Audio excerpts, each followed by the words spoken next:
কম্বল মুড়ি দিয়ে কিন্তু শুয়ে শুয়ে টিভি দেখছিলাম। হঠাৎ ইচ্ছে হলো কলা পাতা মুড়িয়ে হচ্ছে এই পিঠাটা খাবো। যেই কথা সেই কাজ। ঝটপট সব কিছু কিন্তু বাসায় ছিল।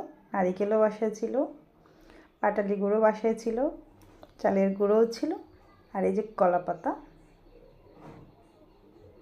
আমার বাড়ির উঠোনেই ছিল। ঝটপট সবগুলো চটজলদি এগুলো রেডি করতাম 20 থেকে 25 মিনিট ছিল। তো ইচ্ছেটা পূরণ করলাম কার? মনের ইচ্ছে। দুই রীতি দুনিয়া।